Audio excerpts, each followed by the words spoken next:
साथियों, आज एक दोहा सुनाता हूँ। समझ में आए तो बताना।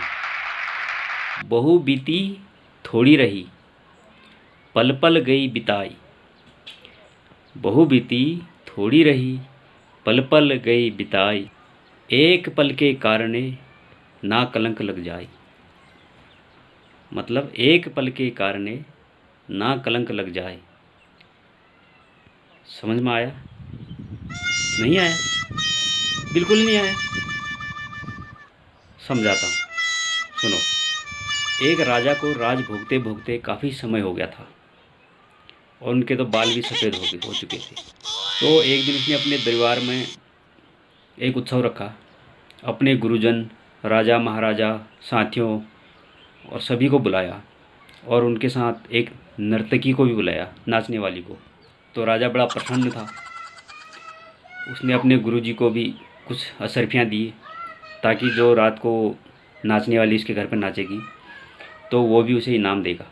तो सारी रात नृत्य चलता रहा और ब्रह्म मुहूर्त का समय आया तो नर्तकी ने देखा कि मेरा तबला वाला ऊँग रहा है, तो उसे सतर्क करना ज़रूरी है। तो उसने सोचा क्या पता राजा नाराज़ होकर दंड ना दे दे। तो इसलिए उस नर्तकी ने ये दोहा सुनाया था, दरबार में उस समय सुनाया, उस तबले वाले को जगाने के लिए। उसने सुनाया कि बहू बीती थोड़ी रही, पल पल गई बिताई। एक पल के कारणे ना कलंक लग जाए। तो इस दोहे का अलग अलग व्यक्तियों ने अलग अलग तरह से अपना अपना अर्थ निकाला। तो तबला वाला एकदम सतर्क हो गया बजाने के लिए। तो जब यह दोहा राजा के गुरुजी ने सुना तो यह दोहा सुनकर गुरुजी ने जितनी भी असरफियाँ थी सारे उस नर्तकी को दान में दे दी। और दोहा सुनते ही राजा की लड़की ने भी अपने नौलखा हार उस नर्तकी को अर्पण कर दिया। दोहा सुनते ही राजा का पुत्र युवराज ने भी अपना मुकुट उतारकर उस नर्तकी के चरणों में अर्पित कर दिया। अब ये मामला देख कर राजा बड़ा अचंभित हुआ। बोला सारा रात भर ये नृत्य चलता रहा और अचानक ये दोहा सुन के सारे आदमी अपने अपने बहुमूल्य चीज़ें इस नर्तकी को अर्पण करने लगे। तो राजा अचंभित होकर अपने सिंहासन से उठा और उस नर्तकी से बोला तुमने ऐसा क्या किया कि एक दोहा सुनाया और अपने मेरे सारे संबंधियों का मन मोह लिया तूने और उन्होंने सारे बहुमूल्य चीज़ें तेरे को दान में दे दी। जब यह बात राजा के गुरुजी ने सुनी तो उन्होंने यह बात सुन के उनकी आंखों में आंसू आ गए। तो बोले हे राजन, इसको नीच नर्तकी मत कह, ये तो अब मेरी गुरु बन गई है, क्योंकि इसने अपने दोहे से तो मेरी आंखें खोल दी। अपने दोहे के माध्यम से मेरे को कह रही है कि मैं तो सारी ज़िंदगी अपनी भक्ति में लीन होकर जंगलों में भटकता रहा और भक्ति करता रहा, भक्ति में लीन होता रहा, और आज आखिरी समय में इस नर्तकी का नृत्य देखने के लिए अपनी साधना नष्ट करने चला आया हूँ। इतना बोलकर वो बोले भाई मैं तो चलता हूँ। उन्होंने अपना कमंडल उठाया और जंगल की तरफ चल दिए। इतने में राजा की लड़की बोली पिताजी, मैं तो जवान हो गई हूँ, आप आंखें बंद करके बैठे हुए हो, आप मेरी शादी नहीं कर रहे थे और आज रात को मैं इस आपके महावत के साथ भागने वाली थी, लेकिन इस नर्तकी के दोहे ने मुझे सुमति दे दी कि जल्दीबाजी मत कर, कभी तो तेरी शादी होगी और तू क्यों अपने पिता को कलंकित करने पर तुली हुई है। और इतने में युवराज बोलता है कि पिताजी आप तो वृद्ध हो चले हैं और फिर भी आप मुझे राजपाट नहीं दे रहे हैं। तो इसी को देखते हुए मैंने आपके सिपाहियों के साथ मिलकर आज रात ही आपका कत्ल करवा देना था। लेकिन इस नर्तकी के दोहे ने समझाया मेरे को कि पगले, कि आज नहीं तो कल आखिर राज तो तुम्हें ही मिलना है, तो तू क्यों अपने पिता के सर का खून का कलंक अपने सर ले रहा है। मतलब क्यों अपने पिता के खून का कलंक अपने सर ले रहा है।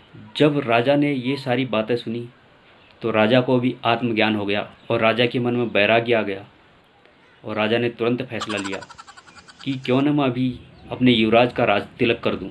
और उसी समय राजा ने अपने बेटे का राज तिलक किया और अपनी बेटी को बोला हे लड़की, दरबार में हमारे एक से एक राजा आए हुए हैं और एक से एक राजकुमार आए हैं, तुम अपनी इच्छा अनुसार किसी भी राजा राजकुमार को चुनो और उसके गले में बरमाला पहना सकती हो। तो राजकुमारी ने भी ऐसा ही किया। उसने अपने मनपसंद वर चुन लिया और राजा जंगल की तरफ वैराग्य की भावना लेकर जंगल की तरफ चल दिया और अपनी गुरु की शरण में चला गया। ये सारा कुछ देखकर नर्तकी के मन में भी वो बात आई कि उसने सोचा, मेरे एक दोहे से इतने लोग सुधर गए और मैं अभी तक नहीं सुधर पाई।